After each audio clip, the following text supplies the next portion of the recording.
Votre invité à présent dans la grande interview en direct sur Boursorama, c'est l'économiste Patrick Artus. Bonjour Patrick. Bonjour David. On parlait juste avant, je ne sais pas si vous avez écouté, de la réforme des retraites qu'il faudra faire passer. Dans la concertation, nous a dit Elisabeth Borne aujourd'hui, ça ne sera pas une mince affaire, les Français sont toujours contre, Oui. largement. Et en même temps, vous avez vu, il y aura une grande conférence où il y aura des nouveaux droits qui seront accordés aux retraités. Ça peut passer, même si, encore une fois, beaucoup de Français sont hostiles, les syndicats sont hostiles. Il y a vraiment deux sujets sur la réforme des retraites, qui sont, un, est-ce que le système de retraite tel qu'il est construit aujourd'hui peut être équilibré durablement? Là, on n'en est pas loin cette année. On n'en est pas loin pour une raison, d'ailleurs, qu'on connaît, qui est que les retraites ne sont plus indexées sur les salaires, mais seulement sur les prix. Donc à long terme, ça fait quand même beaucoup d'économies, puisque d'ailleurs on sait que le niveau des retraites par rapport au salaire d'activité maintenant va descendre de façon assez forte et durable. Donc il n'y a pas de problème global d'équilibre du système de retraite, sauf s'il y avait une très mauvaise nouvelle sur la productivité. Mais enfin, bon, pour l'instant, c'est... Par contre, il y a un deuxième sujet qui est comment va-t-on équilibrer les finances publiques dans les 5 prochaines années, compte tenu de l'ensemble de ce qui est... C'est un sujet qui n'a pas du tout été évoqué pendant cette campagne. Non, mais c'est aussi le sujet retraite, parce que la façon de poser le sujet, c'est de dire... Parce que parfois, on arrive avec l'argument en disant « Oui, mais alors pourquoi toucher au système de retraite les retraites sont grossièrement équilibrées, compte tenu des économies qui ont déjà été décidées, donc ne touchons plus à rien. » Mais ceci néglige la deuxième partie du problème, qui est comment est-ce qu'on va équilibrer globalement les finances publiques. Donc on voit bien que ce qui se dessine comme stratégie de politique économique du deuxième quinquennat d'Emmanuel Macron, c'est d'être toujours assez pro-entreprise. Donc en particulier, on va continuer à baisser les impôts des entreprises, en particulier les impôts de production, par exemple. Donc on va continuer dans cette direction, mais d'un autre côté, d'être beaucoup plus dépensier sur l'école, les salaires des enseignants, sur l'hôpital, sur les déserts médicaux, sur la transition énergétique, où il y a plein d'ambitions nouvelles. Et il n'y aura pas les moyens de faire tout ça, c'est ça. Alors le problème, c'est que si vous avez une politique économique qui consiste à baisser les impôts des entreprises tout en augmentant les dépenses pour l'industrie, pour la transition, pour le social, pour la santé... c'est conforme à son programme. Oui, c'est ça. Oui, sauf que ça se finance pas. Enfin, ça se finance pas, ça passe pas, quoi. On va avoir combien de déficit public cette année? S'il n'y avait pas eu l'Ukraine, on aurait eu 4,5% du PIB, 4,5% du PIB. Avec l'Ukraine, c'est difficile. Bon, enfin, on va au moins avoir 6% du PIB de déficit public. Il y a moins de recettes fiscales, il y a plus de besoins de dépenses, l'énergie est plus chère. Donc on part de 6% du PIB, on veut augmenter à peu près toutes les dépenses publiques possibles et imaginables, et on veut continuer à baisser les impôts des entreprises. Donc il va y avoir un problème extrêmement compliqué.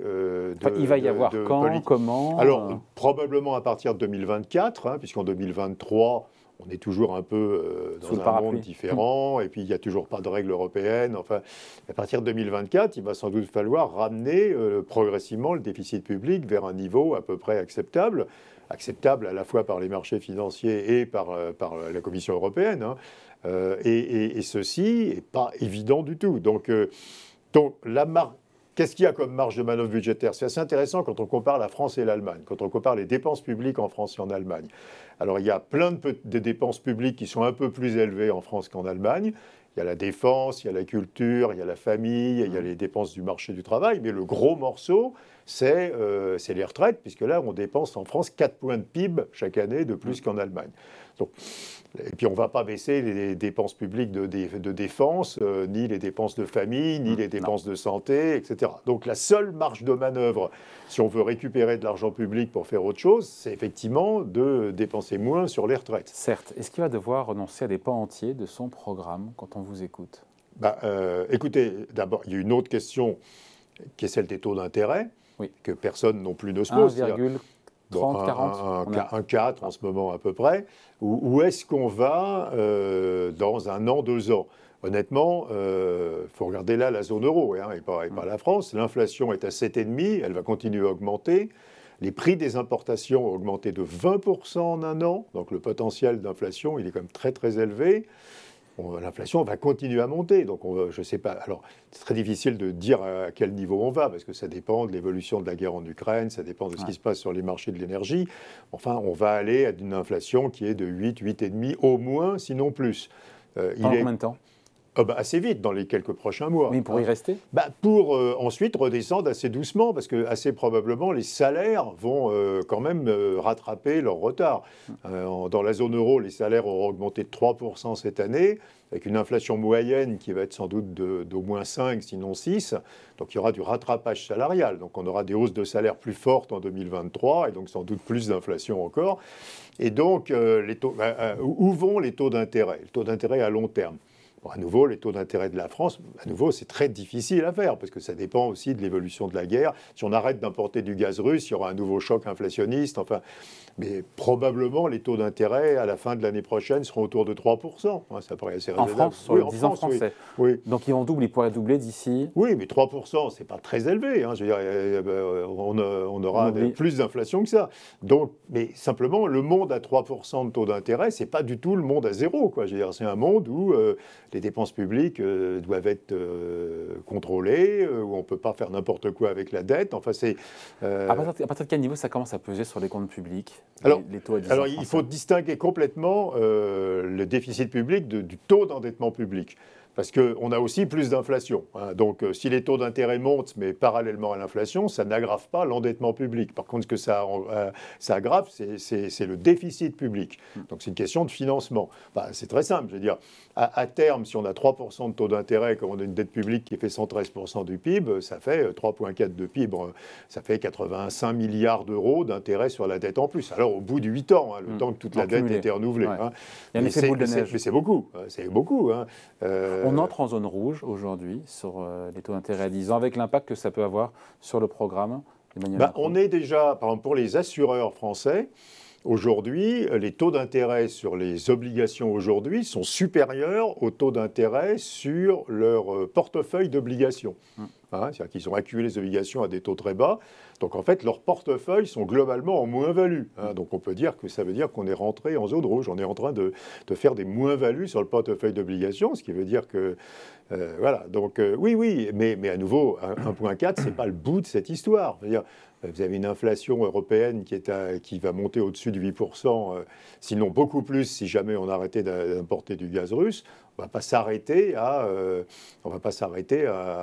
0,9 pour les taux d'intérêt de l'Allemagne. Donc il y a un vrai risque que les taux d'intérêt montent beaucoup plus que ça. Et d'ailleurs que la BCE doive elle-même monter ses taux d'intérêt beaucoup plus que ça. Je reviens au président réélu, ce qui contraindrait le président sur ses marges de manœuvre budgétaires. Ce qui veut dire que les marges de manœuvre budgétaires seraient beaucoup plus faibles en fait dans la seconde moitié de ce nouveau quinquennat que ce qu'elles ont été dans la seconde moitié du quinquennat d'avant. À nouveau, avec des taux zéro, faites ce que vous voulez. Des taux zéro et la BCE qui achète. Si vous avez des taux à 3% et la BCE n'achète pas de dette, elle a acheté jusqu'à un tiers de la dette française quand même depuis 2 ans. En stock, oui, mais dans les flux nouveaux, elle a acheté énormément. Et donc,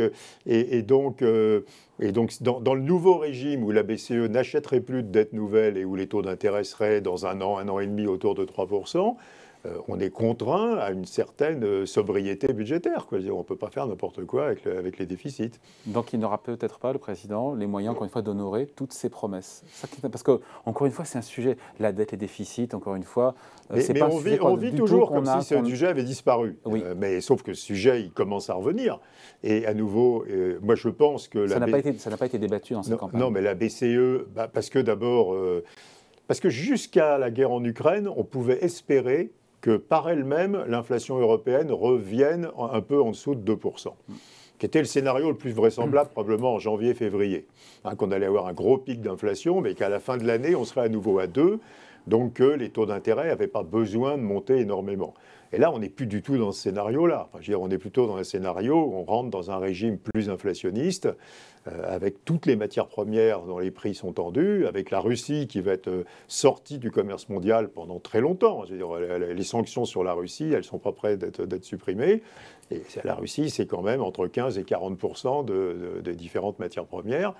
Et donc, on est plutôt dans un environnement où on va être dans un environnement inflationniste assez durablement, avec une inflation nettement supérieure à 2%. Donc, dans cet environnement-là, il est plus raisonnable de prévoir des taux d'intérêt plus élevés. C'est ce que font les investisseurs d'ailleurs, qui expliquent peut-être depuis plusieurs jours cette correction, en tout cas ces séances dans le rouge qui s'enchaînent moins 2%, sur le CAC 40. Oui, mais sur les actions, ce n'est pas évident, parce que là, ce qui compte, à nouveau, c'est les taux d'intérêt réels. hein, pour la valorisation des actifs. Donc pour l'instant, les taux d'intérêt réels, alors les taux d'intérêt réels anticipés à long terme, oui, ils ont augmenté, mais les taux d'intérêt réels observés tous les jours, ils n'ont pas augmenté du tout. Enfin, le 10 ans est à 1,40 au lieu d'être à 0, et l'inflation en France, elle est à 4,5 au lieu d'être à 0. Donc pour l'instant, sur les actions, c'est un peu plutôt de l'incertitude, de l'inquiétude.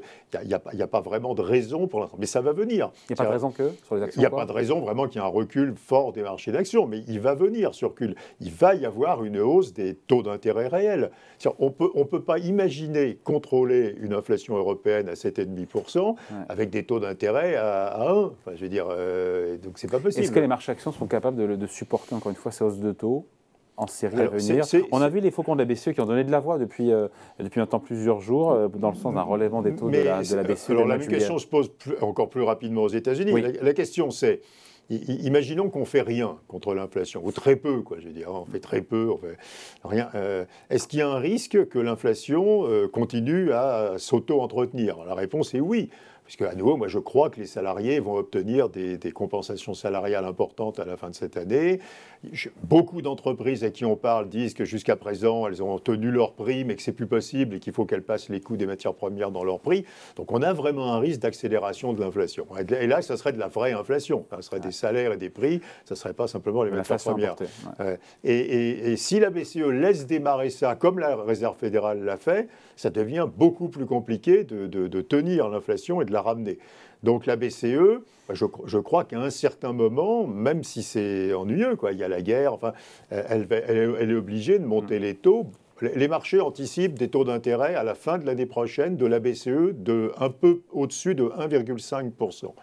Est-ce que vous croyez qu'avec des taux d'intérêt à 1,5%, on vient à bout d'une inflation qui ne sera plus à 7,5% à ce moment-là, mais qui sera peut-être encore à 5 ou 6% à ce moment-là? La réponse est non.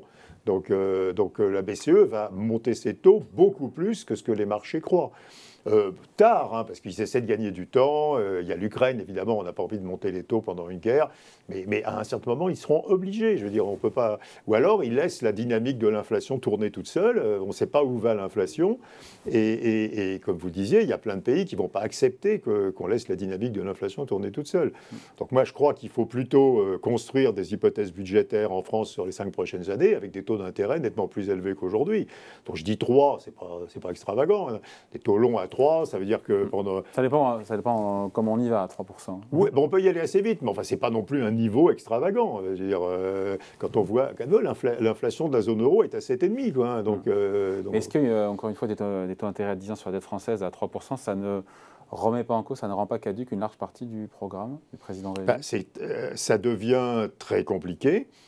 Parce que, on a fait le calcul avant, hein, par rapport à une situation de taux zéro, ça coûte plus de 3 points de PIB de dépenses publiques supplémentaires tous les ans, qui sont les intérêts sur la dette. À nouveau, ça ne fait pas monter l'endettement. Hein. Le taux d'endettement, comme il y a de l'inflation, il ne va pas monter. Mais le besoin de financement de l'État tous les ans sera plus élevé de 3%. Bon, on finit là-dessus. Juste les investisseurs, on les sent quand même secoués maintenant depuis plusieurs séances. Quelle est votre grille de lecture à court terme, encore une fois, avec cette idée qu'il y a des hausses de taux qui sont plus rapides à venir, surtout aux États-Unis, mais aussi en zone euro? C'est comme ça aussi qui plombe un peu l'ambiance. Il faut que les investisseurs se posent la question suivante, qui est normative, hein, ce n'est pas une prévision, mais c'est peut-être encore plus vrai pour les États-Unis que pour l'Europe. Qu'est-ce qui est mieux que la Banque centrale lutte mollement contre l'inflation, hein, c'est-à-dire... ce que prévoient les marchés aujourd'hui, c'est-à-dire des taux qui vont à 3,5 aux États-Unis et à 1,5 en Europe. Compte tenu de la dynamique de l'inflation, on peut dire que c'est très mou, quoi.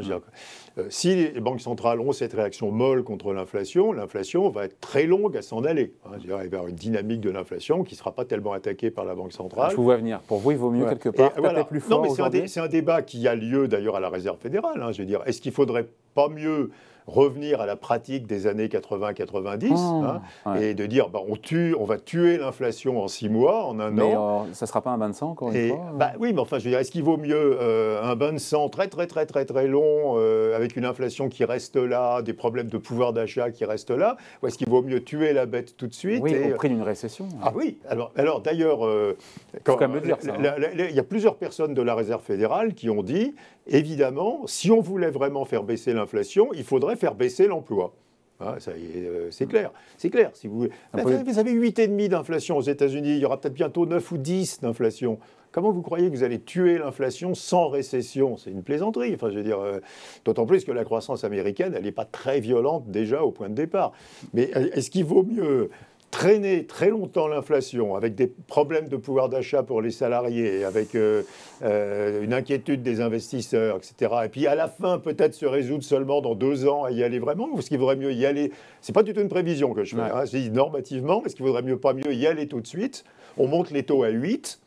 Aux États-Unis, à 6 en Europe. Dans 6 mois, 1 an, on a tué l'inflation et là, on baisse les taux. Ouais. Ce qu'on a fait. Où sont les marchés actions? Ce qu'on a fait dans les années 70, 80, 90, au 2000. Prix d'une récession monstrueuse et d'une baisse des marchés actions de 20, 30, 40%. Oui, mais c'était la logique économique, ça a toujours été ça. C'est quand il y a de l'inflation, on fabrique une récession pour tuer l'inflation. Pendant la récession. Politiquement, je ne sais pas si ce serait acceptable pour Joe Biden. Oui, mais est-ce qu'il vaut mieux le faire maintenant ou dans 3 ans avec une inflation qui serait toujours de 5 ou 6%?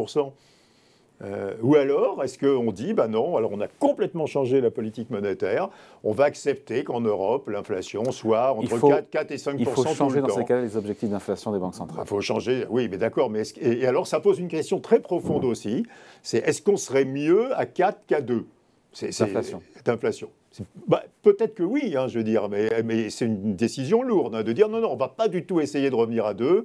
Si ça revient à 4, on est content. C'est un débat très théorique, on n'imagine pas cette révolution copernicienne. En plus, ça pose des problèmes légaux, des problèmes de statut des banques centrales. Mais honnêtement, moi, je ne crois pas aujourd'hui, avec la Russie, les problèmes de matières premières, les problèmes de tensions diverses, et puis après la transition énergétique et tout ce que ça implique pour plein de matières premières, et pas seulement l'énergie, plein de métaux, je crois qu'on va plutôt être dans un environnement beaucoup plus inflationniste qu'avant.